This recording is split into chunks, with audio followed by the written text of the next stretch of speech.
Yes, तो हम लोग अकाउंट्स का क्लास अब कंटिन्यू करते हैं। अकाउंट्स में हम लोग आज सीखेंगे एक प्रैक्टिकल चैप्टर। चैप्टर का नाम चैप्टर का नाम क्या बोले? Valuation of inventories. ठीक है, ये सीखेंगे हम लोग।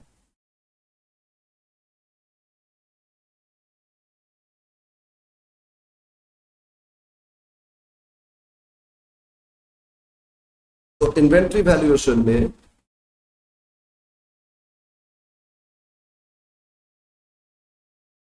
इन्वेंट्री मतलब पता है ना? पता है, बोलो। स्टॉक। अच्छा, इन्वेंट्री मतलब स्टॉक। तो देखते हैं इन्वेंट्री क्या होता है।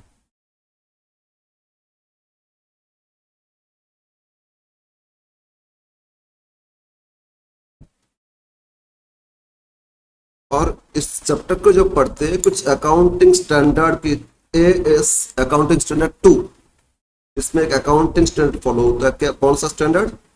Accounting standard 2। अकाउंटिंग स्टैंडर्ड 1, 2, 3, 4, 5, 7, 9, 10, इस तरह बहुत सारे स्टैंडर्ड्स है। ठीक है, इसमें से अकाउंटिंग स्टैंडर्ड 2 बताता है कि इन्वेंट्री को वैल्यूएशन कैसे करो। ठीक है, तो फर्स्ट इसमें डेफिनेशन दिया कि इन्वेंट्री का मतलब क्या। सबसे पहले समझना होगा इन्वेंट्री होता क्या। ठीक है ना? तो इन्वेंट्री का मतलब होता है,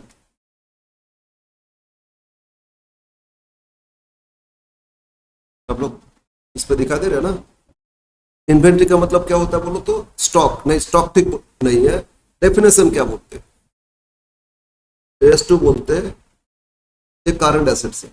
करंट एसेट्स, एसेट्स में ना दो तरह का होता है, एक लॉन्ग टर्म फिक्स्ड एसेट्स और शॉर्ट टर्म करंट एसेट्स। और एक करंट एसेट्स बोलते हैं करंट पीरियड के अंदर इसको सेल हो जाएगा, रियलाइज हो जाएगा, या करंट पीरियड के अंदर इसको यूज कर लेंगे। सर यूज कर लेंगे मतलब सेल करना, यूज करना। एक्चुअली इन्वेंट्री में बहुत कुछ होता है। तो लिखो इसमें इन्वेंट्री का मतलब द करंट एसेट्स, साथ में लिखना बेटर रहेगा, या बाद में वीडियो देख के कर सकते हो।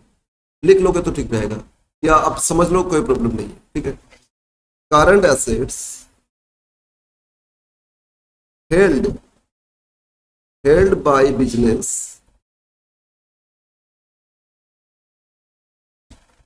करंट एसेट्स को बिजनेस होल्ड करते। ठीक है, हेल्ड बाय बिजनेस मतलब बिजनेस उसको होल्ड करते।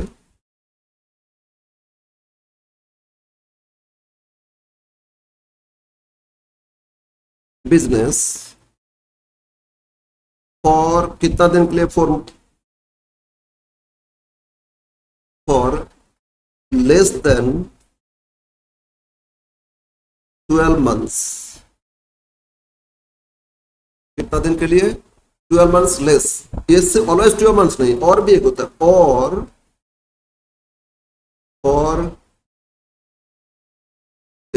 Working capital, working capital cycle period. ये आगे जाके पढ़ोगे क्या होता है working capital cycle period. Generally 12 months, कभी कभी वर्किंग कैपिटल साइकिल पीरियड होता है। साइकिल पीरियड क्यों? फॉर, क्यों इसको रखते हैं? एक बिजनेस स्टॉक को, स्टॉक ही है, एसेट्स है, इसको रखते हैं। क्यों रखते हैं? एक तो हो गया बेचने के लिए, और सेल। दूसरा for used in process, for used in process. Sir इसका मतलब क्या? अगर हम सामान प्रोडक्शन करते बोलो फिनिश गुड्स प्रोडक्शन करते, क्या चीज प्रोडक्शन करते थे? गारमेंट, शर्ट पैंट ये सब। तो मेरा गोडाउन में शर्ट बनाने के लिए क्या रखना पड़ेगा? मटेरियल्स, कपड़ा रखना पड़ेगा, लॉन्ग क्लोथ्स। तो क्लोथ्स को काटिंग करके ही तो बनाएंगे ना। जो मटेरियल्स रखे, मटेरियल मतलब कपड़ा रखे, क्लोथ्स, लॉन्ग क्लोथ्स रखे, वो मेरे लिए भी इन्वेंट्री है। उसी को काटिंग करेंगे, स्टिचिंग करेंगे, क्या बनेगा? फिनिश गुड्स बनेगा, गारमेंट्स बनेगा, तब ना उसको बेच पाओगे। तो बन जाएगा, इसके बाद बेचोगे, वो भी तो इन्वेंट्री है, बेचने के लिए रखे। लेकिन बनाने के लिए जो रखे वो भी तो इन्वेंट्री है ना? तो यूज करेंगे, कहाँ यूज करेंगे? प्रोसेस, जहां प्रोसेस हो रहा है मतलब प्रोडक्शन चल रहा है। तो फॉर यूज इन प्रोसेस मतलब मैन्युफैक्चरिंग में लगेगा। और C for used to provide service.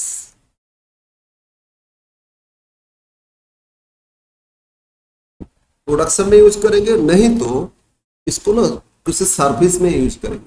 Sir service में यूज करना मतलब सबको जगह करके सीखेंगे। तो बोलो ये तीन चीज अगर रखे, कितना दिन के लिए रखे, ये 12 मंथ से बिलो रखे, ठीक है ना, तो उसको आप क्या बोलोगे, इन्वेंट्री। ठीक है, नो अब बोलो बेचने के लिए क्या रखते, अगर अपना फैक्ट्री अपना बिजनेस है, बेचने के लिए कौन सा सामान रखेंगे, फिनिश्ड गुड्स। इसको क्या बोलते हैं, फिनिश्ड, मतलब प्रोडक्शन हो गया, फिनिश्ड होगा तभी ना बेचोगे। तो बेचने के लिए क्या रखते हैं, फिनिश्ड गुड्स। तो फिनिश्ड गुड्स में मेरा इन्वेंट्री हो जाएगा। तो सेल के लिए क्या रखते हैं, फिनिश्ड गुड्स। आगे नीचे लिखिए ना, फॉर यूज इन प्रोसेस, मतलब प्रोडक्शन करने के लिए रखेंगे तो क्या रखेंगे बोलो तो, रॉ मेटेरियल्स। उसको क्या बोलते हैं, रॉ मेटेरियल्स। एक चीज और रखते हैं, semi finished goods, work in progress, मतलब आधा काम हुआ आधा हुआ नहीं। कपड़ा मेटेरियल्स हो गया मेरा, गारमेंट्स बनाते, तो कपड़ा से, और मेरा जो प्रोडक्शन होता है ना लार्ज स्केल में होता है, बहुत सारे अलग अलग डिपार्टमेंट करती है। एक है काटिंग डिपार्टमेंट, सिर्फ काटिंग ही कर रहे हो लोग, गर्ल्स के लिए अलग से उसके अंदर है, लेडी बॉयज के लिए अलग है, बच्चा के लिए अलग है, काटिंग मास्टर आके 3-4 काटिंग मास्टर, सब मशीन में काटिंग करते जा रहे हैं। तो काटिंग डिपार्टमेंट हो गया, तो वहां का काम खत्म हो गया। इसके बाद वही काटिंग मटेरियल्स कहाँ जाएगा, दूसरा डिपार्टमेंट जहां स्टिचिंग करते हैं, स्टिचिंग हो रहा है, तो वहां का स्टिचिंग का काम चलते रहेगा। तो एक एक डिपार्टमेंट, मतलब पूरा काम को ना हम डिवाइड कर दिए, काम को डिवाइड कर दिए। इससे क्या होगा ना, प्रोडक्शन बढ़ेगा। क्यों बोलो तो, पुराना जमाने का सोचो, एक सामने भी है टेलरिंग शॉप है, वो एक ही आदमी क्या करता है, कटिंग करता है, स्टिचिंग करता है, सब कुछ करता है ना, आयरनिंग करके आपको दे देता है। आप अगर साथ बनाने जाओगे यही तो करेगा ना, मतलब वो सभी काम करते। लेकिन बड़ा बड़ा बिजनेस क्या करते, वो काम को डिवाइड करते, जहां जो एक्सपर्ट है, जो काटिंग में एक्सपर्ट है, उसको सिर्फ काटिंग का काम दे रहे। तो क्या होगा बोलो तो, उसका काटिंग बहुत ज्यादा बढ़ जाएगा। उसका आइडिया है ना, वो काटिंग बहुत ज्यादा क्वांटिटी कर पाएंगे। जो स्टिचिंग में एक्सपर्ट है तो स्टिचिंग में लगा दो भाई, वो स्टिचिंग का काम करेगा, उसमें भी प्रोडक्शन बढ़ेगा। इस तरह स्पेशलाइजेशन के हिसाब से काम को डिवाइड कर दिया। तो एक जगह काटिंग हो गया, उसके बाद जाएगा कहाँ, स्टिचिंग में जाएगा ना। लेकिन काटिंग हो गया, स्टिचिंग अभी तक हुआ नहीं, लेकिन ईयर एंड हो गया। अब ईयर एंड हो गया तो अकाउंट्स क्लोज करोगे, फाइनल अकाउंट करोगे ना। उस टाइम जो आधा फिनिश्ड मटेरियल्स रह गया, ना तो कपड़ा है ना फिनिश्ड है, बीच में रहेगा ना, उसको क्या बोलते हैं, सेमी फिनिश्ड गुड्स या वर्क इन प्रोग्रेस। ये भी तो आधा फिनिश्ड है ना, उसको आगे फिनिश्ड करके ही तो बेचा जाएगा, तो वो भी आपका इन्वेंट्री है। तो इन्वेंट्री में प्रोसेस में दो चीज रहता है, एक तो मटेरियल्स है और दूसरा क्या बोलो तो, बोलो एक मटेरियल, दूसरा क्या हो गया बोलो तो, सेमी फिनिश्ड गुड्स। इसका दूसरा नाम क्या बोले, वर्क इन प्रोग्रेस। ठीक है, काम चल रहे, कंप्लीट नहीं होगा। तो at the end of the day जो भी सामान रह गया, मतलब आधा फिनिश्ड, उसको क्या बोलोगे, वर्क इन प्रोग्रेस। वो भी तो इसमें ही रहेगा ना, प्रोसेस में ही है।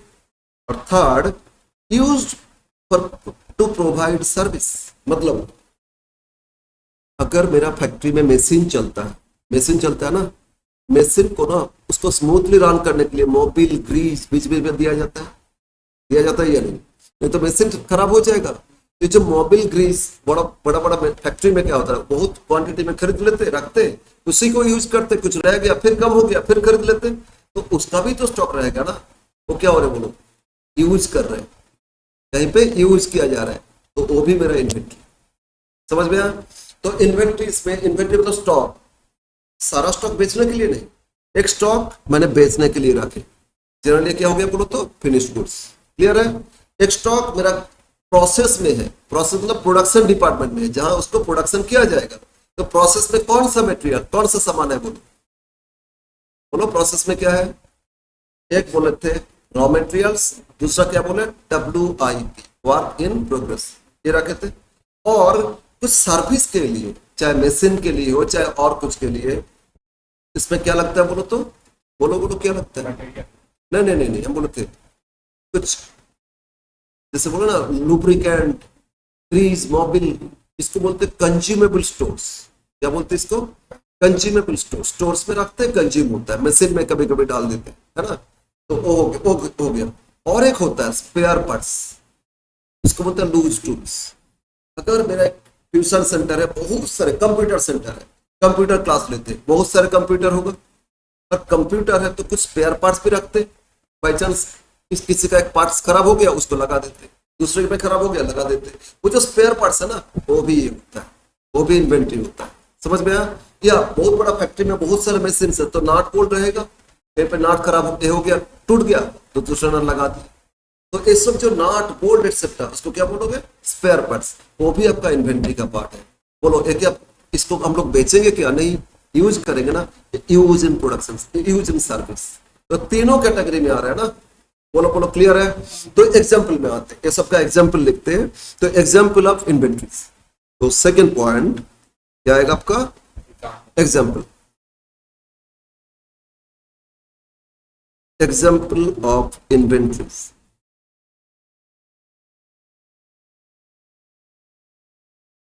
एक तो हो गया फिनिश्ड गुड्स, है ना, finished goods, stock of finished goods. और फिनिश्ड गुड्स जो रह गया क्या बेच नहीं पाए, लेकिन इसको आगे बेचेंगे, तो इसको क्यों रखे? बेचने के लिए, और सेल हो गया ना। दिस इज फॉर, बोलो क्या चीज के लिए इसको रखते हैं हम लोग? अगर बिजनेस करें तो इसी को तो बेचेंगे ना, ये बेचने के लिए रखे, अभी बेच नहीं पाए आगे बेचेंगे। नेक्स्ट सेकंड, जो प्रोसेस में रखे तो दो चीज बोले, बोलो क्या क्या आता है इसमें? स्टॉक ऑफ रॉ मटेरियल्स, क्या आएगा? Stock of raw materials. तो रॉ मटेरियल्स को क्यों रखे बोलो तो? प्रोडक्शन, उसी से तो प्रोडक्शन करेंगे। और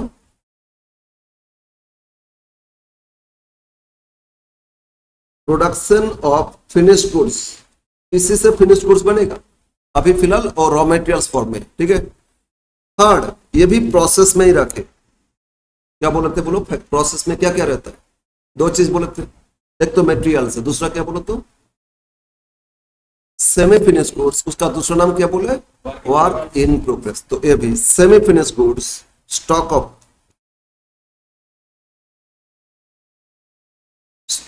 अरे STOCK, अरे स्टॉक ऑफ क्या रहेगा बोलो? WIP, work in progress. Full form होता है, क्या होता है? Work in progress. ये क्यों रखे? आगे फिनिश करेंगे, टू फिनिश्ड प्रोडक्ट, इससे से क्या बनेगा? फिनिश प्रोडक्ट बनेगा। नेक्स्ट फोर्थ, और क्या बोले थे बोलो? कंज्यूमेबल स्टोर्स बोले थे ना, कंज्यूमेबल स्टोर्स क्या बोले थे? हाँ हाँ, मतलब वो ग्रीज मोबिल एक्सेट्रा। और एक चीज, अगर हॉस्पिटल है उसमें देखोगे रुई रहता है ना, कॉटन एक्सेट्रा रहता है, वो कंज्यूमेबल स्टोर्स, वो यूज किया जाएगा, पेशेंट पे उसको यूज करेंगे, तो उसको हाँ हाँ, ऐसा क्या ना, सीजर उसको बोलोगे loose tools, spare parts, spare में आ जाएगा, ठीक है ना, लूज टूल्स में आ जाएगा। तो एक हो गया consumable stores, consumable stores, okay. इसमें बोलो क्या क्या आएगा? मोबिल ग्रीज एक्सेट्रा नहीं लिख रहे, टू यूज, इसको यूज करते, टू यूज इन, बोलो मशीन, जनरली क्या करते हैं? मशीन और अदर सर्विसेज। अगर कॉटन एक्सेट्रा रखे तो हॉस्पिटल में रखेगा ना, पेशेंट लोगों को देने के लिए। ये हो गया। नेक्स्ट क्या बोले थे? स्पेयर पार्ट्स, इसको दूसरा नाम क्या बोले? लूज टूल्स, ठीक है ना। लूज टूल्स में क्या, नाट बोल्ट ये सब आ जाएगा, या कंप्यूटर का कुछ पार्ट्स, ठीक है, वो पार्ट्स खराब हो गया तुरंत लगा दिए, नहीं तो खराब हो गया अभी क्लास ही नहीं ले पाएंगे, प्रॉब्लम है ना। अगर मेरा कंप्यूटर क्लास चल रहा है तो इसमें एक कंप्यूटर में हो जाता है, लेकिन कंप्यूटर क्लास तो बहुत सारे कंप्यूटर रहेगा, स्टूडेंट्स आके सब कंप्यूटर इन्वॉल्व हो गया, सब कंप्यूटर में काम कर रहे हैं, दो कंप्यूटर में सडनली प्रॉब्लम हो गया, तो उसका पार्ट्स अगर रहेगा तुरंत हम कर पाएंगे, है ना। ये नहीं कि अरे खराब हो गया अब जाओ ऑर्डर दे के लेके आओ, तो फिर प्रॉब्लम हो जाएगा ना, तो वो भी रहता है, तो उसको क्या बोलोगे? Spare parts. और उसका दूसरा नाम क्या बोले? Loose tools, loose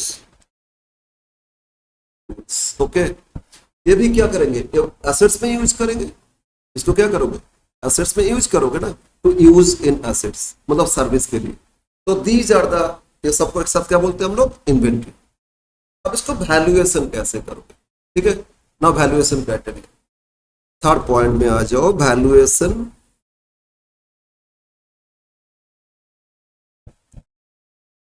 valuation of inventory. Inventory का वैल्यूएशन कैसे करोगे, जनरल रूल क्या है, जनरल रूल एक क्या है समझते हैं हम लोग, दो वैल्यूएशन देखेंगे। क्या क्या वैल्यू, एक कॉस्ट प्राइस, मतलब मेरा खरीदने का कॉस्ट कितना लगा था वो देख लेंगे, और दूसरा देखेंगे नेट रियलाइजेबल वैल्यू। सर ये फिर क्या समझाएंगे, NRV शॉर्ट में। हम लोग दो वैल्यू देखेंगे स्टॉक वैल्यूएशन के लिए। क्या देखेंगे, एक बोले कॉस्ट प्राइस देखेंगे, दूसरा क्या देखेंगे, नेट रियलाइजेबल वैल्यू देखेंगे, ठीक है। और इन दोनों वैल्यूएशन करने के बाद, इन दोनों वैल्यूएशन करने के बाद जो लोएस्ट आएगा ना, इन दोनों में से जो लोएस्ट वैल्यू है वही माना जाएगा वैल्यू ऑफ स्टॉक। तो वैल्यू ऑफ स्टॉक के लिए एक जनरल रूल है। क्या रूल्स है, हम लोग अलॉय जो सामान का, जो भी सामान है मतलब फिनिश गुड्स है, तो फिनिश गुड्स में दो चीज देखेंगे, उसमें मेरा खर्चा कितना लगा था, उसको क्या बोलोगे, कॉस्ट। दूसरा नेट रियलाइजेबल वैल्यू, सर ये होता क्या, ये समझेंगे। ये दोनों वैल्यूएशन करेंगे, और दोनों वैल्यूएशन करने के बाद देखेंगे सबसे कम कौन सा है, ठीक है। सर कम क्यों ले रहे, ज्यादा लेंगे, नहीं, इसके पीछे एक लॉजिक काम करते, प्रिंसिपल काम करते, उसको बोलते कंजर्वेटिज्म प्रिंसिपल। क्या बोलते हैं, अकाउंट्स में कंसेप्ट लगता है, उसको क्या बोलते हैं, कंजर्वेटिज्म प्रिंसिपल। कंजर्वेटिज्म ये बोलता है कि अगर फ्यूचर का लॉस है ना, उसको आप भी लॉस मान के चलो, उसके लिए प्रोविजन कर दो। लेकिन फ्यूचर में प्रॉफिट होगा, उसको प्रॉफिट नहीं मानना, उसको कभी प्रॉफिट नहीं मानना, ठीक है ना, उसके लिए प्रोविजन नहीं करना। लेकिन फ्यूचर में लॉस होगा, लॉस के लिए प्रोविजन करो, लॉस मान लो, लॉस माइनस करके वैल्यूएशन करो। ये होता है कंसेप्ट। तो समझते हैं, मान लो मैंने मटेरियल्स खरीदे थे, मटेरियल्स नहीं फिनिश गुड्स खरीदे थे, मेरा एक शॉप है, रिटेल शॉप है। रिटेल शॉप में क्या बेचते हैं, इलेक्ट्रॉनिक्स आइटम्स बेचते हैं, कंप्यूटर, टीवी, ये सब बेचते हैं, इलेक्ट्रॉनिक्स गुड्स, ठीक है। तो टीवी मैंने खरीदे थे, और मतलब particular TV, Sony TV, Sony company का टीवी, और वो मैंने खरीदे थे कितना, 5 टीवी खरीदे थे, एक ही मॉडल का, मान लो एक एक मॉडल का दाम कितना था, 20,000 करके मेरा बाइंग कॉस्ट था। तो 5 टीवी का 20,000 करके कितना हो गया बोलो तो, 1 लाख रुपया मेरा बाइंग कॉस्ट लगा था। ये मेरा कॉस्ट हो गया ना, इसको क्या बोलोगे, कॉस्ट ना। अभी मेरा ईयर एंड हो गया, ईयर एंड हो गया, और मेरे पास 2 टीवी रह गया, 2 टीवी रह गया, तो मेरा क्लोजिंग स्टॉक कितना, 2 टीवी हो जाएगा। बोलो क्लोजिंग स्टॉक 2 टीवी होगा ना, तो 3 तो बेच दिए, हाँ जो बेचे उसको तो मेरा इन्वेंट्री नहीं हो, तो सेल हो चुका, उसमें मेरा इनकम हो गया। और जितना मैं बेचे, जितना कॉस्ट है डिफरेंस मेरा, वो प्रॉफिट आ जाएगा, ग्रॉस प्रॉफिट, और अदर एक्सपेंसेस करेंगे नेट प्रॉफिट, तो फाइनल अकाउंट में आ जाएगा, सेल है ना। लेकिन ये तो 2 टीवी अनसोल्ड रह गया, इसका वैल्यूएशन करना होगा, क्लोजिंग स्टॉक का वैल्यूएशन करना है ना। तो बोलो 2 टीवी का वैल्यू क्या होगा, पहले देख लेंगे कॉस्ट कितना, एक टीवी का कॉस्ट कितना था, एक का 20,000 था ना, पूरा नहीं, एक का 20,000 था। बोलो 2 टीवी, इसका 20,000 करके कितना प्राइस होता है, तो इसका 40,000 कॉस्ट हो गया। बोलो बोलो, ये जो 2 मेरा अनसोल्ड रह गया, इसका कॉस्ट कितना हो गया, 40,000। नाउ अब हम देखेंगे, ईयर एंड में तो बेच नहीं पाए, लेकिन at the end of the year इसका मार्केट में क्या दाम चलता है। अगर बेचेंगे तो मार्केट का रेट में ही तो बेचेंगे ना। तो मार्केट में एक टीवी का दाम कितना हो गया ना, एक टीवी का दाम थोड़ा कम हो गया, इसलिए बेच नहीं पाए। मार्केट में एक टीवी का दाम कम हो गया, कितना हो गया ना, 18,000 करके एक टीवी का मार्केट में दाम चल रहा है, ये मार्केट प्राइस। एक टीवी का मार्केट में क्या दाम चल रहा है, 18,000। तो बोलो ये जो 2 मेरा रह गया था, उसको अगर बेच देते, क्या प्राइस में बेच देते, at the end of the day अगर बेच देते तो 18,000 में ही बेचते, बेचते ना, क्यों मार्केट में जो दाम उससे ज्यादा तो हम बेच ही नहीं पाएंगे। तो उसको बेच के कितना मिलेगा हमको, उसको बोलते हैं रियलाइजेबल वैल्यू। उसको क्या बोलते हैं? तो अगर बेचेंगे तो कितना मिलेगा ये भी देखा जाता है। बोलो, 2 टीवी बेचेंगे 18,000 करके, तो इसको बोलते हैं रियलाइजेबल वैल्यू। मतलब बेचेंगे कितना मिलेगा, अभी तो बेच नहीं पाए, तो बेचने से बोलो कितना मिलेगा, 2 टीवी 18,000 करके 36 मिलेगा ना, ये रियलाइजेबल वैल्यू। लेकिन यहां लिखे नेट रियलाइजेबल वैल्यू। सर इसका मतलब क्या? अगर बेचने के लिए भी कुछ खर्चा लगेगा तो माइनस करना है। बेचेंगे तो इतना हमको मिलेगा ना, फिर बेचने के लिए सेल्समैन रखे, अपना शॉप में सेल्समैन है, और सेल्समैन बोला है हम, मेरा सैलरी तो है लेकिन हम जो बेच रहे हैं 5% सेल्स पे कमीशन भी हमको दीजिएगा। ऐसा होता है रिटेल शॉप में, बड़ा बड़ा शॉप में जाओगे ना, जो सेल्समैन रहता है ना, वो देखोगे जो सेल्समैन बेचते हैं ना, वो अपना ये कर देता है, उसके हिसाब से उनका कमीशन बन जाता है। तो वो कंडीशन रखा था हमको सेल्स का कमीशन भी दीजिएगा, तभी ना वो एक्स्ट्रा बेचेंगे, कोशिश करेंगे। तो उनका कमीशन भी तो देना पड़ेगा। बोलो 36,000 आया और उस पर 5% अगर कमीशन दे देंगे तो 1,800 रुपया कमीशन दे देंगे। तो बोलो बेच के इतना आएगा, 1,800 कमीशन देने के बाद नेट मेरे पास कितना रहेगा, that is called net realisable value. समझ में आया? तो बोलो 1,800 रुपया कमीशन अगर दे दे, कमीशन कितना दे देंगे, 1,800 रुपया, बेचेंगे तो 36,000 मिलेगा, उसमें से 1,800 रुपया किसको दे देंगे, अपना सेल्स पर्सन को दे देंगे। या ऐसे भी है कि आपका घर तक डिलीवरी देंगे, ये सब होता है ना खर्चा, तो वहां तक भी तो खर्चा लगेगा, आपका घर में जाके वो इंस्टॉल करके देगा, उसका भी तो खर्चा लग रहा है ना, ये सारा सेल्स का ही खर्चा मानो। तो वो सारा खर्चा माइनस करके जो नेट मिला, इसको आप क्या बोलोगे, नेट रियलाइजेबल वैल्यू। समझ में है ना? तो नेट बोलो कितना रहा, 36 में अगर बेचेंगे तो 36 मिलेगा, उसमें से 1,800 रुपया खर्चा लग जाएगा, तो मेरे पास नेट बचेगा कितना ना, ये बचेगा मेरा 34,200। तो मेरा अनसोल्ड रह गया, लेकिन बेच के मिलेगा कितना, 34,200। और इसका कॉस्ट कितना लगा था बोलो तो 40,000। तो लोअर कितना है, लोअर बोलो 34,200। तो स्टॉक का वैल्यूएशन किया जाएगा कितना में, 34,200। अभी बेचे नहीं, बेचेंगे तो इतना मिलेगा ना, फिर भी ये लोएस्ट वैल्यू को देखेंगे, लॉस बुक कर लिया अभी से, मेरा कॉस्ट तो 40 था, इतना वैल्यूएशन तो कम करके वैल्यूएशन तो लॉस बुक कर लिए ना। तो फ्यूचर लॉस है, अभी बेचे नहीं, लेकिन फ्यूचर लॉस को बुक किया जाता है। इसको, इस कंसेप्ट का नाम क्या है, कंजर्वेटिज्म। ठीक है ना? जैसे आप लोग याद करो, प्रोविजन पे बैड डेट्स किए थे ना, डाउटफुल डेटर्स पे प्रोविजन कर रहे थे।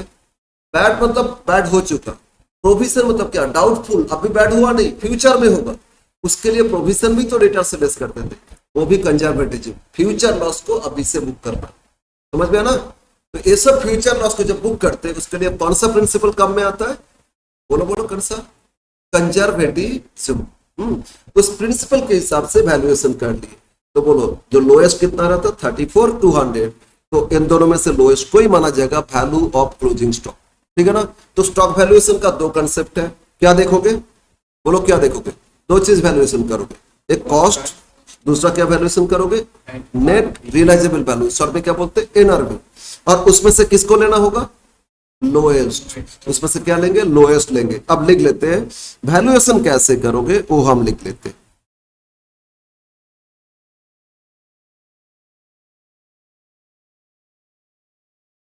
वैल्यूएशन कैसे करोगे, तो लोएस्ट को लेना होगा ना, नो, वैल्यू ऑफ स्टॉक, बोलो वैल्यू ऑफ स्टॉक क्या है, क्या लिखेंगे इसमें, lowest of,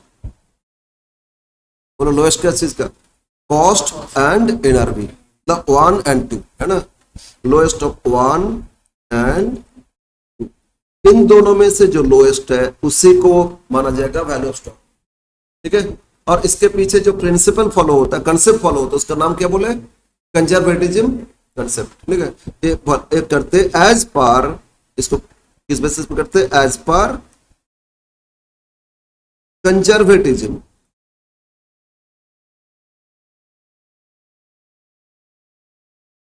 concept. Okay, now अब आ जाते हैं डिटेल्स। और ये जो कॉस्ट का कैलकुलेशन है ना, इतना आसान नहीं है कि 2 टीवी 20,000 करके 40,000 हो गया, नहीं, इसमें कुछ खर्चा और ऐड किया जाता है। क्या क्या ऐड करोगे, क्या लेस करोगे, कैसे वैल्यूएशन होगा कॉस्ट, ठीक है ना। तो कॉस्ट के लिए फिर आ जाते हैं डिटेल्स। अब हम लोग डिटेल्स सीखेंगे, कॉस्ट कैलकुलेशन कैसे करोगे और फिर एनआरवी कैलकुलेशन कैसे करोगे, तभी ना लोएस्ट। तो आ जाते हैं, देखो नेक्स्ट पॉइंट आएगा आपका valuation of cost of inventory, ठीक है, value of cost of inventory. तो कॉस्ट में फिर 3 तरह का कॉस्ट होता है। कॉस्ट कितना टाइप? 3 डिफरेंट कॉस्ट होता है। एक होता है हिस्टोरिकल कॉस्ट, एक कॉस्ट को क्या बोलते हैं? Historical cost. दूसरा होता है standard cost, standard cost. Third होता है रिप्लेसमेंट कॉस्ट।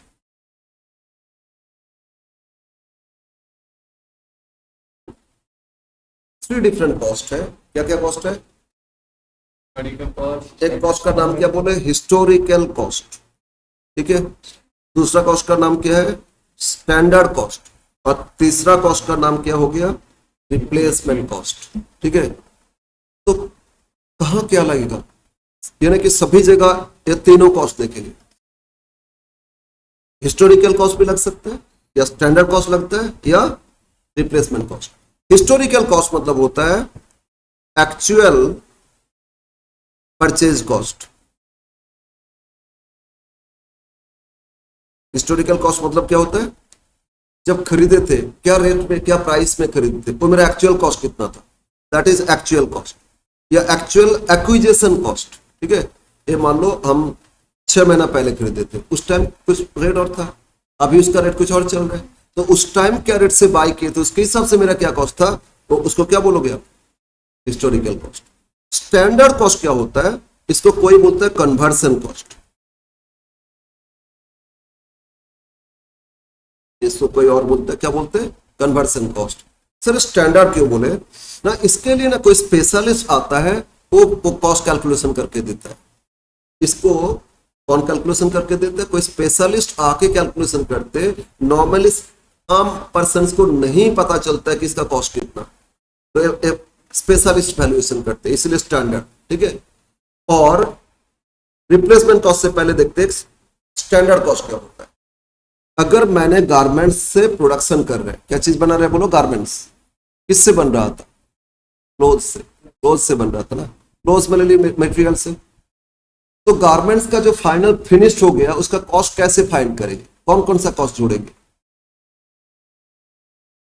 प्रैक्टिकली सोचो, मैंने मटेरियल्स खरीदे, सूरत ये सब एरिया में मटेरियल्स गारमेंट्स का ज्यादा कम दाम में मिलता है, वहीं पे तो प्रोडक्शन ज्यादा होता है। तो सूरत से हम लॉट में खरीदते, ऑर्डर देते, आ जाता है। कलकत्ता में मेरा फैक्ट्री है, बहुत लॉट में, बहुत ह्यूज क्वांटिटी हम बाई करते, ठीक है। जो बाई किए थे परचेज कॉस्ट था, एक्विजिशन कॉस्ट।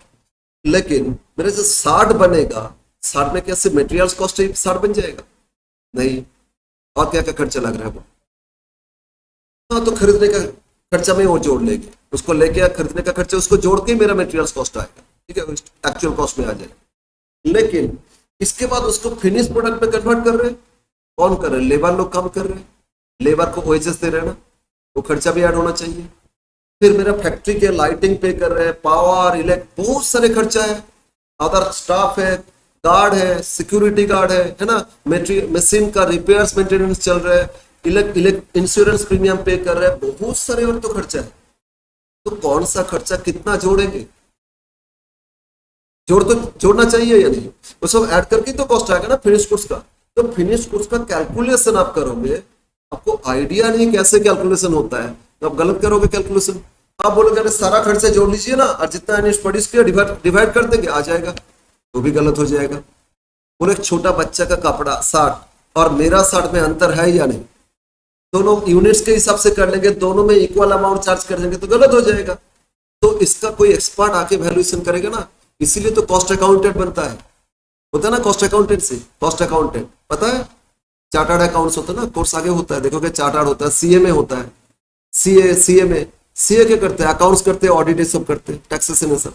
सीए में क्या करते हैं, कॉस्ट अकाउंटेंट, वो सारा कॉस्ट फाइन करते हैं, वो स्पेशलिस्ट है इसमें।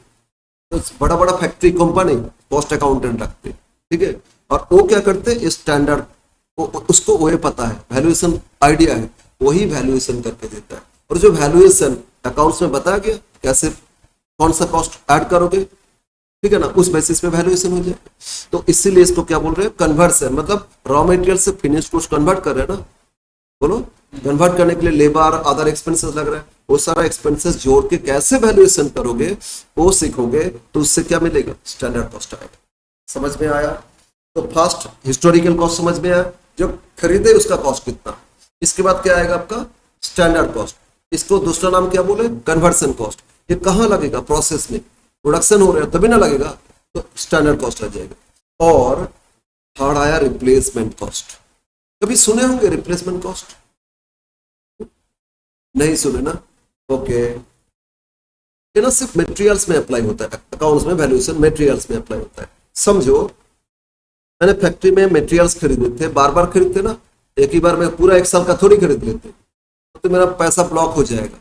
हम कुछ खरीदते 2-3 महीने के लिए, खत्म हो गया फिर खरीद लेते 2-3 महीने के लिए, इस तरह बाई से बाई होता रहता है।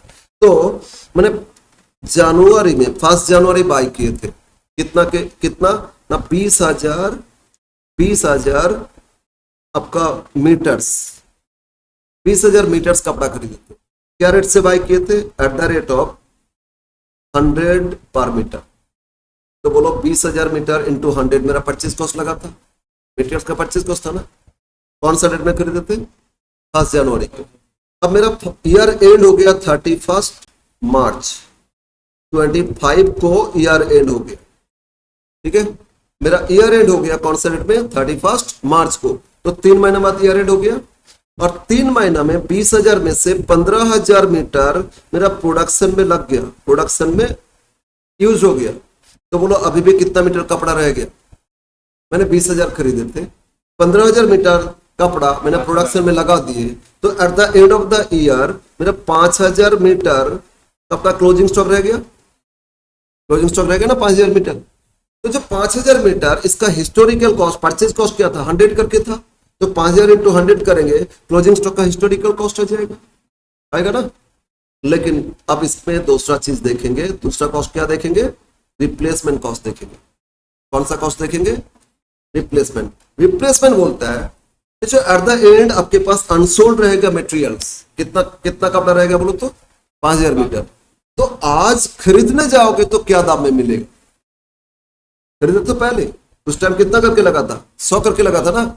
लेकिन जिस दिन वैल्यूएशन कर रहे हैं उसी दिन फिर उसको अगर मार्केट से बाई करने जाए, बाई सेल नहीं, मटेरियल थोड़ी बेचेंगे, मटेरियल तो प्रोडक्शन, उसको बाई करने जाएंगे, क्या रेट से मार्केट में मिलेगा, उसको बोलते रिप्लेसमेंट कॉस्ट। क्या हो गया आपका, अगर आज वैल्यूएशन डेट में वही मटेरियल्स मार्केट में बाई करने जाएंगे, तो पता कर लेते हैं मार्केट में क्या दाम चल रहा है, बाइंग कॉस्ट। उसमें मार्केट में दाम चल रहा है कितना, 95 रुपीज, दाम थोड़ा कम हो गया, बढ़ भी सकता है ना। अगर कम हो गया तो उसी को लेंगे, रिप्लेसमेंट कॉस्ट लेंगे। क्या बोलते हैं, ऑलवेज लोअर लेते हैं। तो कॉस्ट में भी 2 चीज, हिस्टोरिकल और रिप्लेसमेंट, उसमें से लोअर ही लेना होगा। तो लोअर रिप्लेसमेंट कॉस्ट है तभी हम लेंगे उसको, ठीक है ना। तो मार्केट में दाम कितना हो गया, 95 हो गया। बोलो एक्चुअली मेरा कॉस्ट कितना था, 100 था, लेकिन आज बाई करने जाएंगे वैल्यूएशन डेट, तो हमको कितना करके देना पड़ेगा, 95। तो 5,000 इंटू 95 करोगे, क्या मिलेगा आपको, रिप्लेसमेंट कॉस्ट मिलेगा, ठीक है। तो रिप्लेसमेंट कॉस्ट का मतलब क्या हो रहा है बोलो तो, जिस दिन वैल्यूएशन कर रहे, जिस दिन वैल्यूएशन कर रहे स्टॉक, उस दिन उसी सामान को अगर बाई करने जाएंगे तो मेरा कितना खर्चा लगेगा। एक्चुअल तो मेरा 100 करके लगा था ना, तो एक्चुअली हिस्टोरिकल कॉस्ट था, एक्चुअल कॉस्ट था, लेकिन उसको आज बाई करने जाएंगे तो क्या प्राइस पे करना होगा, उस प्राइस को क्या बोलोगे आप, रिप्लेसमेंट कॉस्ट, ठीक है था। तो ये देखा जाता है, तो सब में नहीं, कुछ पर्टिकुलर मटेरियल्स में देखा जाएगा। सर थोड़ा कॉम्प्लिकेटेड लग रहा है ना, बहुत कुछ है लेकिन उतना टफ नहीं है, आप लोग का जो आता है इजी आता है, हम थोड़ा डिटेल्स दे रहे हैं। तो समझो कॉस्ट में कितना टाइप का कॉस्ट बोले? 3 टाइप का कॉस्ट है। एक कॉस्ट क्या बोले? Historical cost. हिस्टोरिकल कॉस्ट मतलब एक्चुअल मेरा जो बाय किए थे उसमें कितना खर्चा लगा था। दूसरा क्या बोले? Standard cost. ये कहाँ लगता है? अब प्रोडक्शन कर रहे हो ना, प्रोडक्शन में सिर्फ मटेरियल्स का दाम से ही कॉस्ट नहीं होगा, उसके साथ लेबर कॉस्ट, अदर एक्सपेंसेस जोड़ोगे तभी ना कॉस्ट आएगा। तो एक एक यूनिट पे कितना जोड़ोगे, कैसे उसको वैल्यूएशन करोगे, वो कैलकुलेशन सीख के जब कैलकुलेशन कर पाओगे उसको बोलोगे स्टैंडर्ड कॉस्ट या कन्वर्सन कॉस्ट। ठीक है। और अब थर्ड कॉस्ट क्या हो गया? Replacement cost. रिप्लेसमेंट क्या होता है? अगर जो मेरा सामान रह गया मेरे पास, उसको आज बाई करने जाएंगे, क्या प्राइस में मिलेगा, बाई करने जाएंगे तो उसको क्या बोलोगे? Replacement cost. ठीक है ना। तो एक बार लिख लेते हैं, हिस्टोरिकल कॉस्ट, कैलकुलेशन ऑफ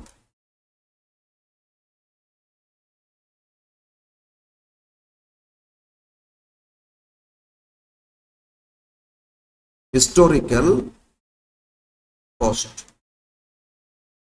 इतना कुछ देखो, अब लोग का अभी जो क्वेश्चन आएगा ना, इतना कुछ नहीं आएगा, लेकिन इससे आगे एक सेमेस्टर में जब आगे बढ़ोगे ना, एक सेमेस्टर में पूरा स्टैंडर्ड अकाउंटिंग स्टैंडर्ड सिखाया जाएगा और उसमें आपको ये स्टैंडर्ड भी सिखाया जाएगा। तो उसमें तो आपको सीखना ही है। फिर तो आधा अभी वैल्यूएशन का सीखोगे और आधा वहां जाके सीखोगे, और अभी आइडिया पूरा ले लोगे ना, वहां आपका आसान हो जाएगा। फिफ्थ सेमेस्टर में जाके फिर आपको करना होगा, उसमें सब स्टैंडर्ड सिखाया जाएगा। अभी तो बिना स्टैंडर्ड, फिर भी स्टैंडर्ड फॉलो होता है, एकदम विदाउट स्टैंडर्ड तो नहीं अकाउंट चलता है। स्टैंडर्ड फॉलो होता है लेकिन उतना साइलेंट रहता है, जहां जैसे लगता है वो कर लेते हैं। बट आगे जाके डिटेल्स यही सब सीखोगे। तो थोड़ा सा हम आइडिया दे रहे हैं, बोरिंग थोड़ा लगे कोई प्रॉब्लम नहीं है, ये आइडिया हो जाएगा ना तो उसमें बेनिफिट मिलेगा। ठीक है ना। एक ही चीज दो बार क्यों, टू डिफरेंट वे से सीखेंगे तो गलत बात है। सीख लो, और अभी जितना लगेगा वो तो सीख लेंगे आप। तो first calculation of historical cost, कैसे हिस्टोरिकल कॉस्ट करो?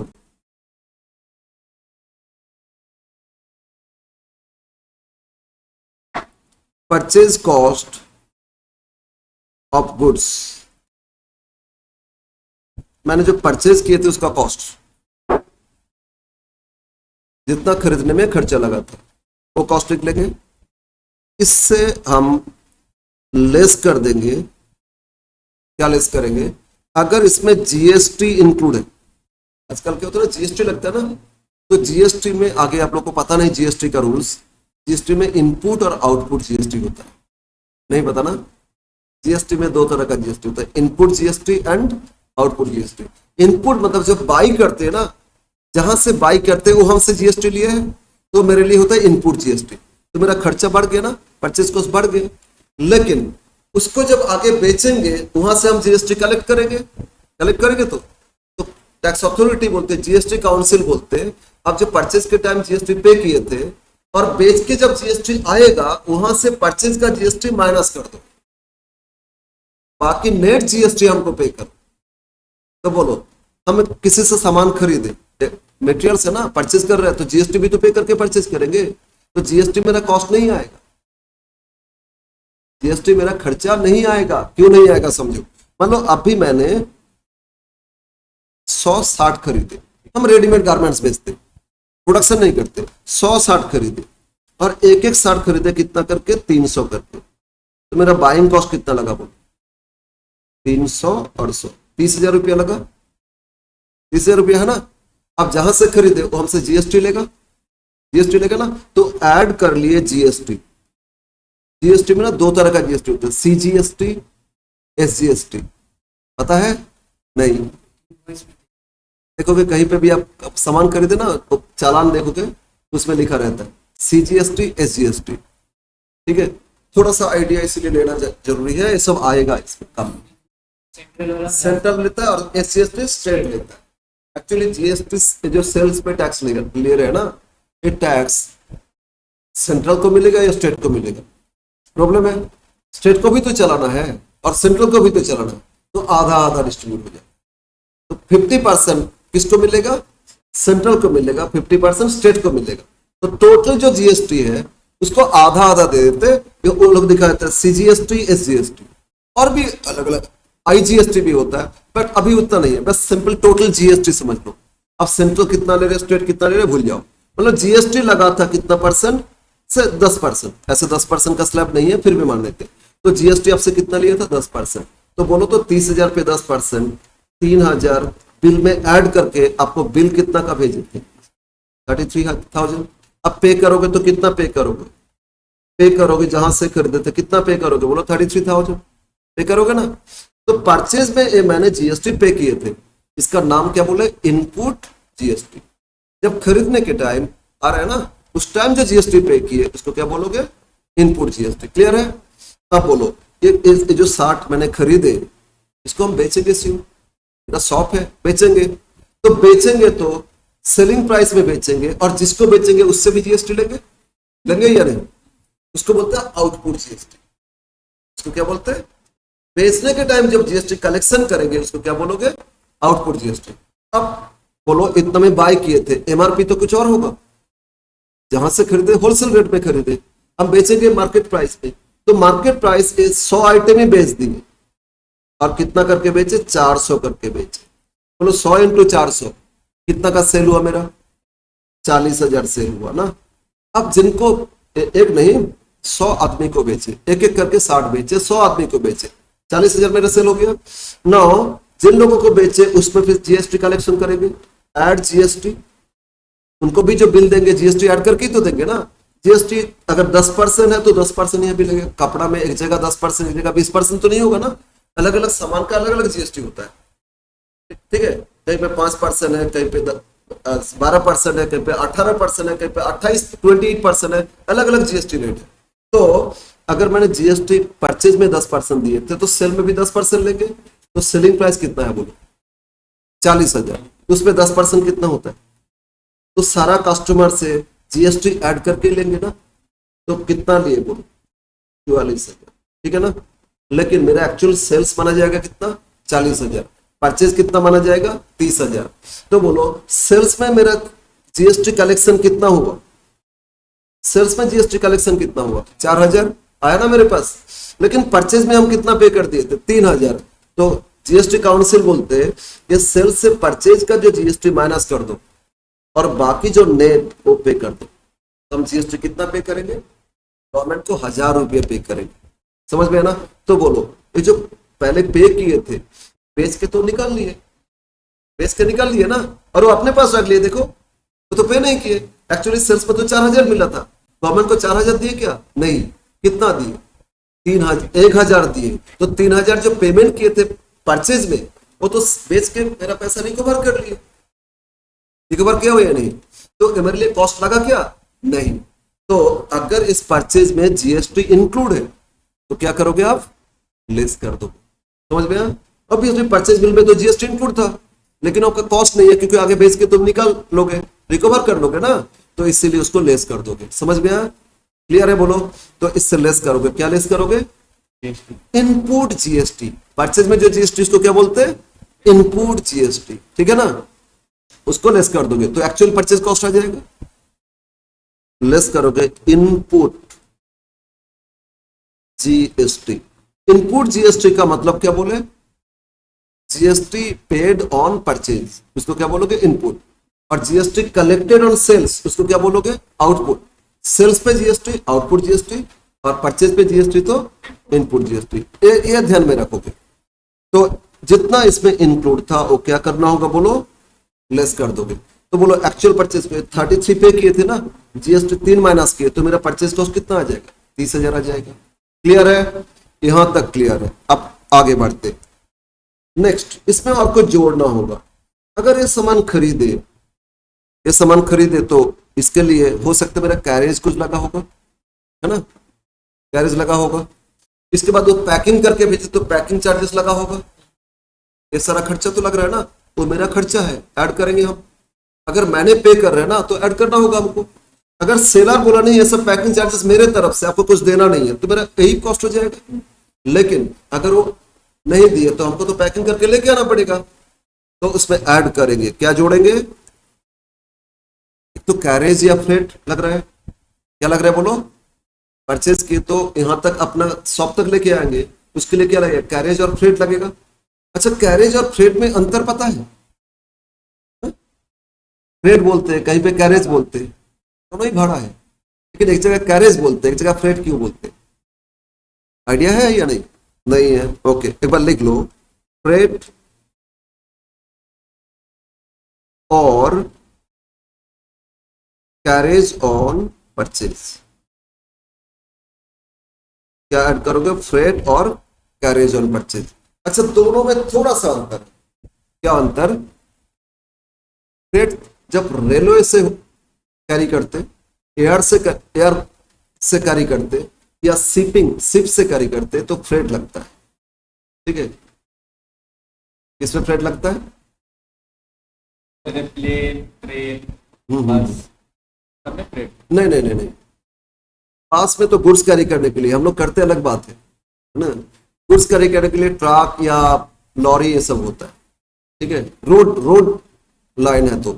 ट्रेन तो आपका, रेल तो हो गया, गुड्स कैरी करने के लिए रेल होता है ना, उसका डब्बा अलग से होता है, या पूरा गुड्स कैरी करने का रेल होता है, उसमें जाते हैं। एक चीज समझ लेना, फ्रेट मतलब एक कॉरिडोर होता है, उनका रूट लाइसेंस होता है, और उसी रूट पे वो चलता है, उसमें हम लोग सामान लेके जाते हैं तो फ्रेट लगेगा, है ना? बोलो, एयरपोर्ट के थ्रू एयर हम लेके जा रहे हो सामान, यहां से मुंबई, क्या आप बोलोगे मेरा घर तक लेके जाइए? कभी हो सकता है? मेरा घर से लेके जाइए, हो सकता है? नहीं होगा। उनका रूट के ही हिसाब से आपको चलना पड़ेगा। तो जहां रूट बोल के टर्म है ना, वहां क्या लगेगा? फ्रेट, तो बोलते फ्रेट कॉरिडोर, ठीक है ना? और जैसे ट्रेन है, ट्रेन तो आपको स्टेशन से वहां का स्टेशन तक जाएगा, उसमें भी रूट है ना, तो उसमें क्या लगेगा? फ्रेट। और ट्रांसपोर्ट आ जाते लॉरी एटसेट्रा, उन लोगों का भी रूट होता है, लॉरी का भी रूट होता है ना, उसी रूट से हम लोग को लेके जाना है तो फ्रेट लगेगा। लेकिन उनका रूट नहीं, वो मेरा शॉप से लेके जहां डिलीवरी लेके जा रहे हैं वहां तक पहुंचा देगा, तो कैरेज लगेगा, ठीक है? हो सकता है क्या? अरे हाँ, ह्यूज सामान खरीदे, एक लॉरी को बुक कर लिए, और लॉरी को बोले चलो मेरा शॉप तक लेके चलो, लेके जाएगा या नहीं? बोलो, लेके जाएगा ना, तो उसमें क्या लगेगा? कैरेज, ठीक है? तो कैरेज जहां से बोलोगे वहीं से लेके आपका डेस्टिनेशन तक पहुंचा देगा, लेकिन फ्रेट वो अपना रूट तक लेके जाएगा। जैसे हम बाई एयर लेके आए, बाहर से इंपोर्ट किए, चाइना से इंपोर्ट किए, बाई एयर कुछ सर्जिकल इक्विपमेंट लेके आए, तो बाई एयर आया तो कलकत्ता एयरपोर्ट में आएगा, एयरपोर्ट से अपना सब तक तो अपना लेके आना पड़ेगा ना, जैसे पोर्ट यहाँ से लेके वहां तक छोड़ेगा। यस, उसमें क्या लगेगा? फ्रेट लगेगा। भाई शिप लेके आया, शिप अपना घर तक थोड़ी लेके आएगा, अपना रूट तक आएगा, पोर्ट तक आएगा, है ना? अब समझ में ना, दोनों में थोड़ा सा अंतर। एक जगह तो अपना रूट के हिसाब से चलेगा, आप मेरे हिसाब से नहीं चलेगा, अपना रूट के हिसाब से हम उनको ही करते हैं, ठीक है ना? और दूसरा क्या है? मेरे हिसाब से चलेगा, हम बोले रैपिडो, हाँ रैपिडो बोलो, मेरे हिसाब से चलेगा, तो उस केस में उसको कैरेज बोलेंगे। एक ही जैसा है, लेकिन दोनों में थोड़ा सा अंतर, क्लियर है? तो फ्रेट या कैरेज ये ऐड कर लोगे, प्लस इसको पैकिंग करके लेके आएंगे। बोलो, अगर सामान है, इतना सारे कपड़ा खरीदे और उसको पैकिंग नहीं करेंगे तो रास्ता में कोई ना कोई टन लेके चला जाएगा, बस गया सब, है ना? और खराब हो जाएगा तो बेच नहीं पाएंगे, उसको अच्छे से पैकिंग करके लेके आएंगे, तो पैकिंग का भी तो चार्ज लग रहा है, तो पैकिंग चार्जेस।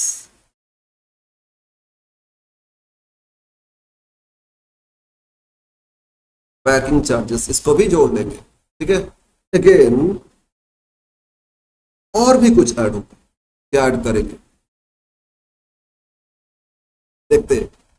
कुछ सामान ऐसा होता है, कुछ हम रिटेल शॉप चला रहे हैं, ठीक है ना? कुछ सामान ऐसा होता है वो ना सब खोल के दिया है, जहां से खरीदते हैं ना खोल के सब देता है, पैकिंग करके भेजता है, और फिर यहाँ आके हमको उसको असेंबल करके भेजना पड़ता है। सोचो किसी का शॉप है, क्या चीज का? अब कंप्यूटर का ले लो, डेस्कटॉप, क्या होता है बोलो? डेस्कटॉप में सब आप लोग असेंबल करके ही तो करते हैं ना, सब कुछ रेडी बोल के नहीं आता है, हम जैसे बोलते हैं उसके हिसाब से असेंबल करके लगा देता है, तो असेंबल करके ही तो हो रहे। या कोई बाईसाइकिल बेचता है, बोलो बाईसाइकिल क्या रेडी होके फैक्ट्री से आएगा? नहीं, जो रिटेल शॉप है ना तो देखो सब पार्ट्स अलग अलग पैकिंग करके भेजता है। अब हम एक साइकिल चूज कर लिए, उसके हिसाब से देखो एक मिस्त्री है, वो सब असेंबल करके रेडी कर देता है, तो बोलो जो असेंबल का खर्चा लग रहा है वो भी तो साइकिल का कॉस्ट में जोड़ना पड़ेगा ना, साइकिल ही तो बेचेंगे। तो इस सारा असेंबलिंग का खर्चा मतलब उसको रेडी टू सेल करने के लिए जो खर्चा लग रहा है, नहीं तो सेल होगा नहीं। रेडी टू सेल करने के लिए जो भी खर्चा लग रहा है वो खर्चा भी क्या करोगे, ऐड करोगे। बोलो ऐड करोगे या नहीं? करेंगे। यस, तो ऐड करोगे तभी ना टोटल कॉस्ट आएगा। इसमें और ऐड क्या करोगे, क्या ऐड करोगे, एक्सपेंसेस और रेडी टू सेल, ठीक है, या ready to bring into present location, मतलब बेचने का लोकेशन, बेचने के लायक बनाने के लिए जो भी खर्चा लग रहा है उसको क्या कर लेंगे, ऐड कर लेंगे। तो ऐड किए तो क्या हो गया, टोटल कॉस्ट। बोलो टोटल कॉस्ट इतना आ जाएगा ना। नाउ अब कुछ इससे लेस भी करेंगे। क्या लेस करेंगे, कुछ एबनॉर्मली लॉस हो गया। क्या हो गया, एबनॉर्मली कुछ लॉस हो गया। रास्ता में लेके आ रहे थे, 2-3 पैकेट करके लेके आए, एक पैकेट चोरी हो गया, एक पैकेट चोरी हो सकता है। सर ट्रांसपोर्ट को तो हम ये करेंगे भाई, अगर ट्रांसपोर्ट इंश्योरेंस करके रखे हमको इंश्योरेंस कंपनी देगा, ठीक है, लेकिन मेरा जो चोरी हो गया मेरे पास तो नहीं रहा, तो इन्वेंट्री में बाकी गुड्स ही तो रहेगा ना। तो जो सामान चोरी हो गया उसका कॉस्ट माइनस कर देंगे, ठीक है। क्या करेंगे, जो सामान चोरी हो गया उसका कॉस्ट क्या करेंगे, माइनस कर देंगे। एब्नॉर्मल लॉस इसको बोलते हैं। चोरी भी हो सकता है और क्या हो सकता है, गोडाउन में रखे थे, आग लग गया, डिस्ट्रॉयड हो गया, बस वो भी तो लॉस हो गया ना। ये सबको एब्नॉर्मल लॉस बोलोगे, उसको क्या करोगे, लेस कर दोगे। तो इससे लेस कर दोगे टोटल कॉस्ट से, क्या लेस करोगे, एब्नॉर्मल लॉस लेस करोगे, एब्नॉर्मल लॉस, ठीक है। इसका वैल्यूएशन करना होगा, कैसे करेंगे। अगर मैंने टोटल खरीदे थे 5000 केजी, टोटल खरीदे 5000 केजी, ये सारा कॉस्ट जोड़ के टोटल कॉस्ट आ गया था। तो ये जो टोटल कॉस्ट है डिवाइड बाय टोटल क्वांटिटी 5000, तो एक का आ गया ना। अब चोरी मान लो 2000 हो गया था, इंटू 2000 कर लेंगे, 2000 का कॉस्ट आ जाएगा। समझ में आया। तो एक एब्नॉर्मल लॉस का वैल्यूएशन करोगे, कैसे वैल्यूएशन करोगे, इससे पहले जो टोटल कॉस्ट था इससे डिवाइड करेंगे टोटल यूनिट्स, है ना। टोटल कॉस्ट था ये मान लो 5 लाख और टोटल 5000 यूनिट्स खरीदे थे, तो डिवाइड में 5000 की, तो एक यूनिट का दाम आ गया, जितना आ गया, जितना है मल्टीप्लाई डिवाइड करोगे आ जाएगा। और एब्नॉर्मल लॉस इसमें से 5000 में से 1000 क्वांटिटी का एक पैकेट चोरी हो गया था, तो इंटू 1000 कर लेंगे तो 1000 का कॉस्ट आ जाएगा ना। बोलो, तो इंटू क्या करेंगे, यूनिट्स लॉस्ट, कितना चोरी हो गया, कितना क्वांटिटी एब्नॉर्मल लॉस हो गया। तो इससे क्या मिलेगा, एब्नॉर्मल लॉस का वैल्यू आ जाएगा। अब हो सकता है इंश्योरेंस करके रखे तो इंश्योरेंस कंपनी देगा ना, वो नहीं देखना है। इंश्योरेंस कितना देगा बाद में, क्योंकि इंश्योरेंस कंपनी कभी सामान नहीं देता, वो कैश देता है। सामान तो मेरा इतना चला गया ना, तो ए माइनस कर देगा। क्लियर है। क्या करेंगे, टोटल कॉस्ट में से क्या लेस कर देंगे, बोलो बोलो बोलो, क्या लेस करोगे, एब्नॉर्मल लॉस कुछ है तो माइनस कर दोगे। तो बोलो जो भी सामान मेरे पास रह गया उसका कॉस्ट आ गया ना, बस अंडरलाइन कर दो। ये हो गया नेट कॉस्ट। अब गुड्स अवेलेबल फॉर सेल, इतना का ही गुड्स बेच सकते हैं ना, नेट कॉस्ट बोल सकते हो। नो, अब बोलो ये जो सारा सामान खरीदे थे कुछ चोरी हो गया, 5000 में से 1000 चोरी हो गया, तो मेरे पास कितना रह गया था, 4000 रह गया ना।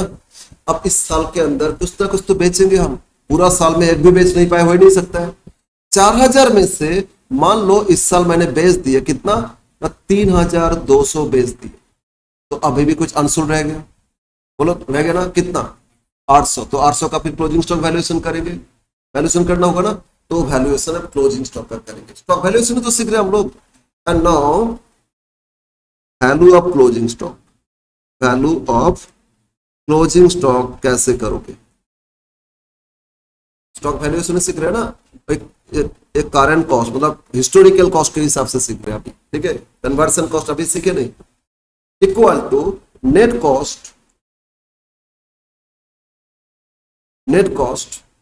डिवाइड बाय, जब तक एक एग्जांपल नहीं लेंगे ना उतना से क्लियर नहीं होगा, बस अभी ये समझो, net cost divide by total units. जैसे टोटल यूनिट्स में तो कितना था 5000, उससे माइनस कर देंगे एब्नॉर्मल लॉस यूनिट्स, एब्नॉर्मल हो गया था ना, वो तो माइनस कर दिए थे, लेस करेंगे एब्नॉर्मल लॉस यूनिट्स, इसको भी लेस कर देंगे, और एक चीज और लेस करेंगे, इससे एक चीज और लेस करेंगे, क्या लेस करेंगे, नॉर्मल लॉस यूनिट्स।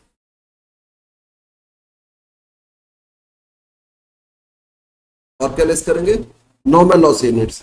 तो ये सारा जितना आएगा यूनिट्स इससे डिवाइड करोगे, एक का कॉस्ट आ जाएगा, वैल्यू क्लोजिंग स्टॉक में एक का कॉस्ट आ गया ना, अब जितना यूनिट्स क्लोजिंग रह गया इनटू करोगे, इनटू क्या करोगे, क्लोजिंग यूनिट्स,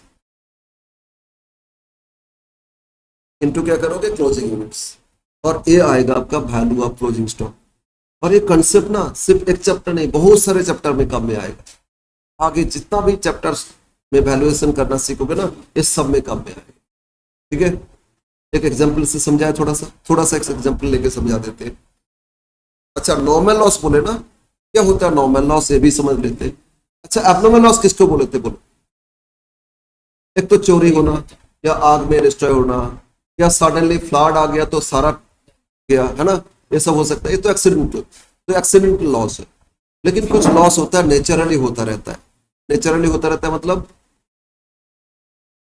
ना, वो तो नहीं, एक होता है मेटेरियल्स, कुछ होता है कभी कभी वेट लॉस होता है, धूप में वेट लॉस होता है ना, लिक्विड है, लीकेज होता है, कम हो जाता है ना, ये लॉस होता रहता है, होगा या नहीं बोलो। इसी तरह अगर फ्रूट्स का आप शॉप किए हो, फ्रूट्स आपका शॉप में कुछ सड़ जाएगा, होगा ना खराब, तो वो नॉर्मल लॉस, वो होता रहता है, कोई रोक नहीं सकते इसको। ठीक है ना, एक चीज। दूसरा, किसी सामान में एक्सपायरी डेट रहता है और उतना दिन सेल नहीं कर पाए, एक्सपायरी डेट ओवर हो गया, बस अब तो लॉस हो गया, आप बेच नहीं सकते हो, हम लोग चोरी करके बेच देते हैं, अलग बात है, लेकिन वो नॉर्मल लॉस हो गया। ठीक है ना, तो वो क्वांटिटी तो बेच नहीं पाएंगे, उतना क्वांटिटी भी लेस कर देंगे, लेकिन मेरा कॉस्ट रिड्यूस नहीं करेंगे। तो क्या हो रहा है फॉर्मूला, अब एग्जाम्पल लेते, मैंने परचेज किए थे, एग्जाम्पल लिख रहा हूं, ठीक है, परचेज किए थे 1000 kg, at the rate of कितना लगा था 20, तो बोलो तो मेरा कितना कॉस्ट लगा था 20,000। परचेज किए थे 1000 kg at the rate of 20, तो कितना लगा था 20,000। परचेज करने के लिए एक्सपेंसेस लगा था, एक्सपेंसेस फॉर कैरेज लगा था इसमें 2000, जोड़ लिए। मान लो जीएसटी इसमें इंक्लूड नहीं था, एक्सक्लूड करके दे दिए, तो इसमें इंक्लूड नहीं था तो माइनस नहीं कर रहे, और प्लस इसमें पैकिंग चार्जेस लगा था। ठीक है, प्लस इसमें क्या लग रहा है, पैकिंग चार्जेस, इसमें भी 1000 रुपया लगा था, तो टोटल खर्चा कितना लगा 23,000। 9, ये जो 1000 kg खरीदे थे, पैकिंग करके लेके आए थे, 100 kg का पैकिंग किए, तो बोलो कितना पैकिंग था, 100 kg करके एक एक पैकिंग था, तो 1000 kg में तो 10 पैकिंग किए थे, 10 पैक हुआ था ना, 2 पैक चोरी हो गया रास्ता में, तो क्या हो गया एब्नॉर्मल लॉस, तो 2 पैक का कॉस्ट माइनस कर देंगे। ठीक है ना, तो इसमें से एब्नॉर्मल लॉस कितना पैकेट हो गया, 2 पैकेट, आउट ऑफ कितना 10 पैकेट्स। जब पैकिंग किए थे 1000 kg, 100 kg का एक एक पैकेट था, तो 1000 kg के लिए कितना पैकेट लगा बोले, 100 kg का एक पैकेट, तो 1000 kg खरीदे थे, हमको 10 पैकेट बाई करना होगा, 10 पैकेट के अंदर सारा सामान पैक कर लिए, तो 10 पैकेट आ रहा था, कितना पैकेट चोरी हो गया था 2 पैकेट, तो 2 का वैल्यूएशन करेंगे ना, बोलो तो टोटल कॉस्ट कितना आया था 23,000 आया था ना, कितना पैकेट के लिए 10 पैकेट के लिए, तो इसमें से कितना पैकेट चोरी हो गया 2 पैकेट, तो इससे 2 का वैल्यू आ जाएगा। क्लियर है, तो बोलो 2300 इंटू 2 तो कितना हो रहा है 4600 का मेरा एब्नॉर्मल लॉस हो गया। तो मेरे पास जो सामान रहा, बोलो 1000 पैक में से 2 पैकेट में 200 केजी गया, तो मेरे पास कितना पैकेट रह गया? 8 पैकेट, या केजी के हिसाब से देखें तो 800 केजी रह गया ना। तो 800 केजी का वैल्यू से माइनस करोगे आ जाएगा। तो ये हो गया आपका कितना आ रहा है बोलो? ये हो गया आपका 18,400। ये कॉस्ट बोलो तो ये कॉस्ट कितना का आया? कॉस्ट ऑफ कितना केजी आया? केजी के हिसाब से बोलो 800 केजी हो जाएगा ना। 2 पैकेट मतलब 200 केजी, 200 केजी मेरा लॉस हो गया था, अपने में लॉस था। तो ये 800 केजी का दाम कितना हो गया बोलो? 18,400 होगा या नहीं? नेक्स्ट, अब ये सामान मेरा वैल्यू आ गया। 800 केजी में से ये जो सामान था ना, ये पेरिसेबल है। पेरिसेबल मतलब सड़ जाता है, तो कुछ तो शॉप में अपने आप सड़ जाएगा। तो कितना सड़ गया था? 20 केजी अपना लॉस हो गया, नॉर्मल लॉस। नॉर्मल लॉस कितना केजी हो गया? 20 केजी, ठीक है ना। तो बोलो मेरे पास कितना रहा बेचने के लिए? 800 केजी में से 20 केजी नॉर्मली लॉस हो गया, तो कितना केजी रहा मेरा गोडाउन में? तो हम कितना बेच सकते? 780 बेच सकते। तो मतलब मेरा ये जो कॉस्ट लगा ना, ये 780 का माना जाएगा। जो अपना नॉर्मल लॉस होता ना, वो कोई अपना कॉस्ट नहीं बनता है।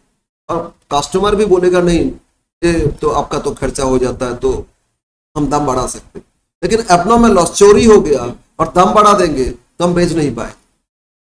नॉर्मल लॉस मेरा नहीं है, हम कस्टमर से रिकवर करेंगे। ऑलवेज ये होता है, ठीक है ना। बोलो जितना भी फ्रूट्स बेचता है सबका नॉर्मल लॉस होता है ना। जितना भी फ्रूट सेलर है सबका अपना शॉप में कुछ तो सड़ जाता है, खराब होता है या नहीं, तो उसका कॉस्ट मान के चलता है कि भाई मेरा तो इतना लॉस होगा, तो बाकी बेच के जो मिलेगा उसके हिसाब से कॉस्ट बढ़ा दे और उसको प्रॉफिट ऐड करके बेचे। नॉर्मल लॉस कस्टमर से रिकवर होता है, तो इसीलिए क्वांटिटी तो कम करेंगे लेकिन कॉस्ट को कम नहीं करेंगे। लेकिन एबनॉर्मल लॉस, अगर मेरा गोडाउन में चोरी हो गया, आपका गोडाउन में चोरी नहीं हुआ और मेरा चोरी हो गया, फिर कॉस्ट को बढ़ा दिए, तो हम बेच कैसे पाएंगे? आप तो कम दाम में बेचोगे ना। तो एबनॉर्मल लॉस मेरा लॉस है, तो हम खुद बियर करेंगे। और नॉर्मल लॉस मेरा लॉस नहीं है, वो सारा कस्टमर से रिकवर किया जाएगा। तो नॉर्मल लॉस में सिर्फ क्वांटिटी कम करेंगे लेकिन कॉस्ट को कम नहीं किया जाएगा, ठीक है। तो नॉर्मल लॉस माइनस कर दो। बोलो 800 केजी में से कितना लॉस हो गया? 20 केजी। तो कॉस्ट पर केजी कितना आएगा? कॉस्ट पर केजी, यही आपका एक्विजिशन कॉस्ट आ रहा है। बोलो टोटल कॉस्ट कितना आया था? 18,400 था ना। अल्टीमेटली 800 में से 20 केजी नॉर्मली लॉस हो गया, तो कितना केजी बचा? 780। ये डिवाइड करोगे पर केजी रेट आ जाएगा। अब क्लोजिंग जितना क्वांटिटी इनटू करोगे क्लोजिंग स्टॉक वैल्यूएशन हो जाएगा। बोलो समझ में आ रहा है? 780 से डिवाइड करोगे क्या मिलेगा आपको? 1-1 केजी का कॉस्ट हो जाएगा ना। अब इसमें से अगर 100 केजी मेरा अनसोल्ड रह गया तो क्लोजिंग स्टॉक 100 से इनटू कर लोगे, क्लोजिंग स्टॉक 100 का वैल्यूएशन हो जाएगा। तो ये था हिस्टोरिकल कॉस्ट कैलकुलेशन, ठीक है। आगे हम लोग सीखेंगे स्टैंडर्ड कॉस्ट कैलकुलेशन, फिर सीखेंगे रिप्लेसमेंट कॉस्ट कैलकुलेशन। जब ये हो जाएगा तो फिर सीखेंगे एनआरवी कैलकुलेशन, और फिर दोनों में से किसको लेंगे? शुरू में बताए थे कॉस्ट और एनआरवी, उसमें से किसको लिया जाता है? Lower of two. Conservatism principle बोले थे ना, कंजर्वेटिज्म में दोनों में से किसको लेंगे? लोअर लेंगे। तो ये सारा कुछ देख के लग रहा है अरे तो बहुत कुछ सीखना पड़ेगा ना। अच्छा, हम लोग एकदम चैप्टर में आ जाएंगे, ठीक है। नहीं, थोड़ा सा तो आइडिया देंगे क्योंकि ये सब कैलकुलेशन है, एकदम डिटेल्स हम लिख के देंगे। तो आज यहीं पे रखते, ठीक है ना। नेक्स्ट डे बाकी पोर्शन सीखें।